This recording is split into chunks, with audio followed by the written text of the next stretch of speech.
देखिए, फिलहाल वैसे कोई घमासान वगैरह युद्ध नहीं चल रहे हैं। जो सही मांगे हैं वो मुख्यमंत्री एकनाथ शिंदे जी ने रखी है। शिंदे साहब ने साफ-साफ कहा है अमित शाह जी और देश के पंतप्रधान नरेंद्र मोदी जी से कि आप जो भी मुख्यमंत्री पद का उम्मीदवार जाहिर करेंगे, हमारा उसके लिए समर्थन होगा। अभी जब मुख्यमंत्री एकनाथ शिंदे जी थे और डिप्टी सीएम फडणवीस साहब थे, तब फडणवीस डिप्टी सीएम और उनके पास गृह मंत्रालय था।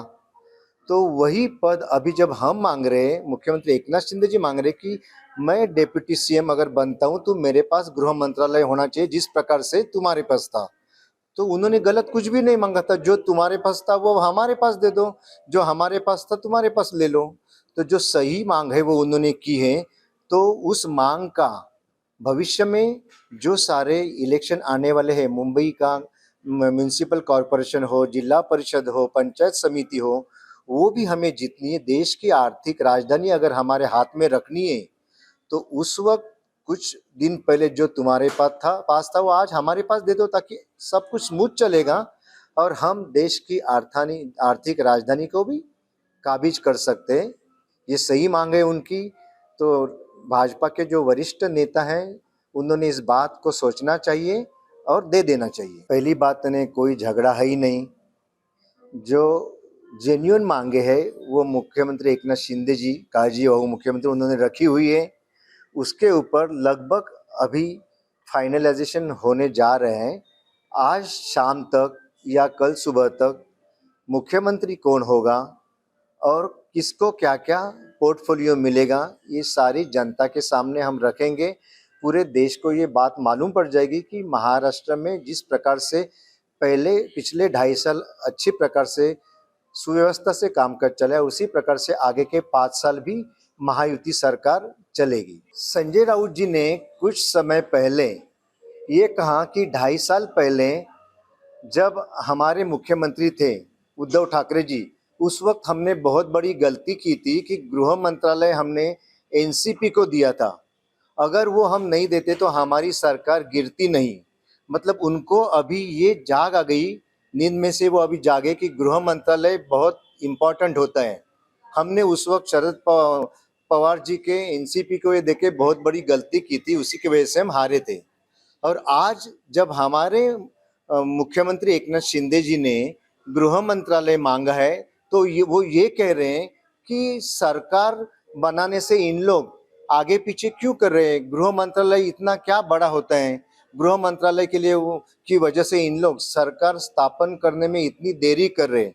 मतलब खुद का जब ये था तब वो ये कहते कि गृह मंत्रालय दूसरों को देके हमने बहुत बड़ी गलती की थी और हम मांगेंगे तो वो गलत है। संजय राउत दोगली नीति करने वाले नेता हैं। वो अभी राष्ट्रवादी कांग्रेस और कांग्रेस के कपड़े उतारने में लगे हुए हैं। तीनों पार्टियों में किस प्रकार से मनमुटाव है ये इस बात से साबित हो रहा है। मोहन भागवत जी ने कल एक कार्यक्रम में जनता से ये बात कही कि हिंदू अभी नई पीढ़ी जो है वो ज़्यादा बच्चे पैदा करना उचित नहीं समझती है, या तो बच्चे पैदा नहीं करते या एक पे ही रुक जाते हैं। तो उन्होंने ये कहा कि हिंदुओं में भी सामाजिक समतोल रखने के लिए 2 या 3 बच्चे उन्होंने रखने चाहिए, उनका संभाल करना चाहिए। तो उसके ऊपर तुरंत संजय राउत जो उबाटा शिवसेना के प्रवक्ता है उन्होंने ये कहा कि क्या ज़रूरत है, पहले ही भारत की लोक संख्या 150 करोड़ हो चुकी है। एक्चुअल में भारत की जो लोक संख्या है वो अभी 140 करोड़ के आसपास है। उसमें भी सभी 140 करोड़ हिंदू नहीं है, उसमें मुस्लिम हैं, अदर जाति धर्म के लोग हैं। लेकिन संजय राउत ये बयान इसलिए दे रहे क्योंकि उनको अभी हिंदुओं ने मतदान करना बंद किया है, उन्होंने हिंदुत्व छोड़ दिया है। वो अभी सिर्फ और सिर्फ मुस्लिम समाज के वोटों के ऊपर ही जिंदा है। उनको ये डर है कि अगर हिंदुओं की लोक संख्या और बढ़ी तो हमारी जो बची खुची शिवसेना है वो खत्म हो जाएगी। उसी के लिए मुस्लिम समाज की लोक संख्या कैसे बढ़ेगी उसके ऊपर वो फिलहाल स्टडी कर रहे हैं। शायद भविष्य में वो अलग अलग जगह पे मेला भी ले सकते हैं मुस्लिम समाज की लोक संख्या बढ़ाने के लिए, ताकि मुस्लिम समाज उनको वोट करे और उसके ऊपर वो जिंदा रहे।